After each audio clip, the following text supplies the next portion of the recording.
Hi everyone! Magluluto tayo ngayon ng beef curry. Nakakapagluto na tayo ngayon ng mga karne-karne kasi nandito na si Amo at si alaga kong panganay, si Binata.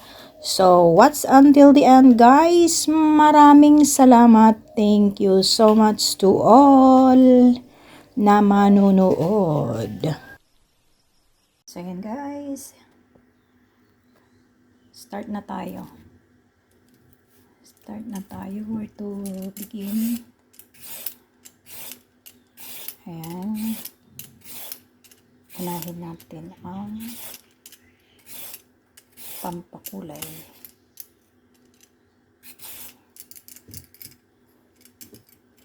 Start ko na para lumambot yung karne ng baka.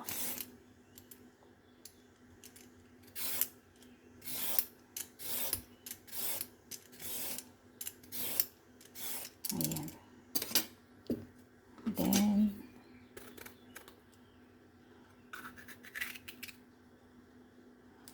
yun.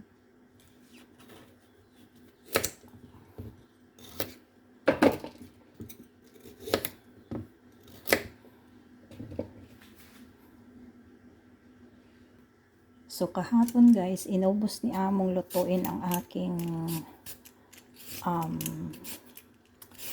patatas. So, lagyan natin siya ng kamote instead of patatas. Isa lang. Para may ano lang konti. Walang patatas eh. E di kamote.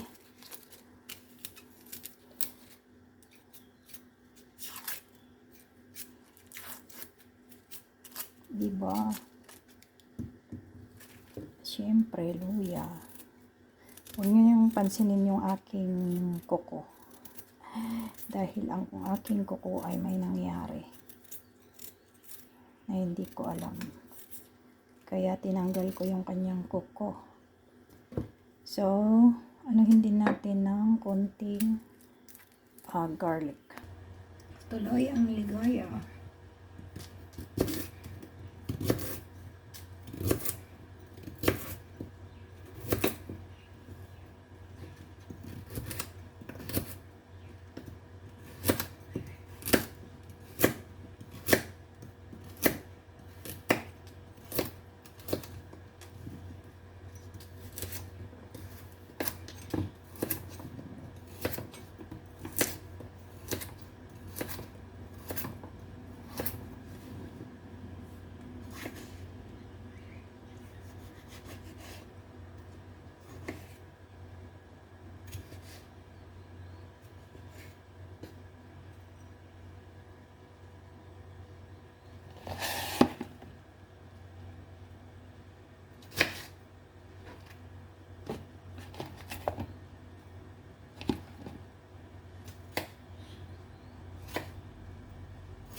So, yan guys.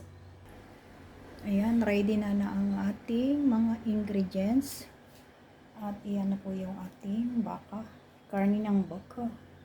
At siya po ay na ano na, tawag doon? Na defrost na siya. Nahugasan na rin. So, let's do it. Ayan, pwede na yan. Lagyan na natin ng mantika na konti. At tayo ay maggisa-gisa na ng ating bawang.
Ayan, linagyan ko na pala siya ng sabaw, tubig para kumulo na siya at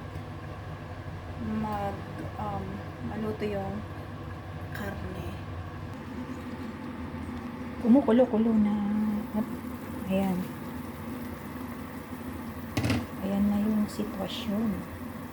May hindi pala ako nakipakitang guys, nakasali sa kanyang ingredients ay yung gata.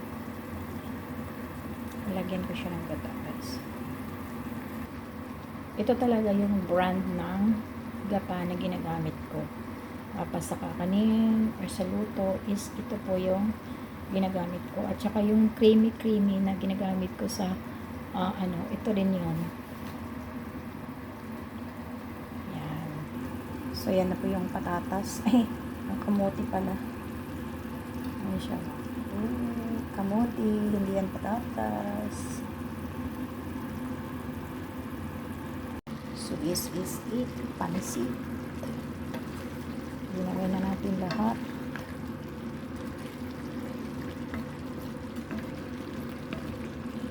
So, ilagay na lang natin ang gata.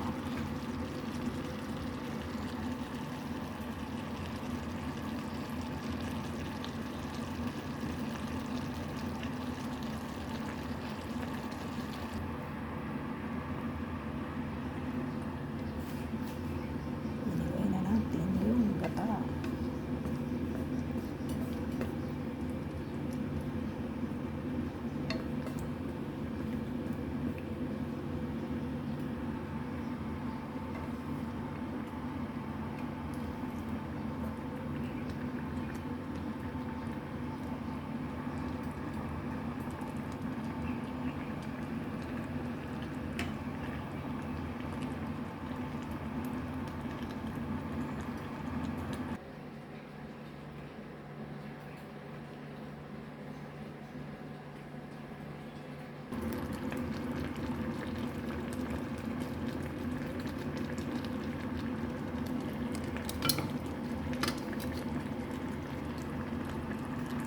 Yan, malapit ng maluto.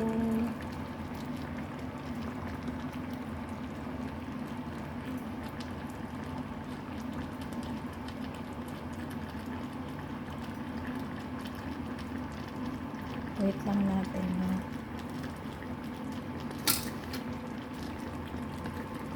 ma-absorb yung karne ng baka, yung gata. Saka natin ilalagay yung curry thingy.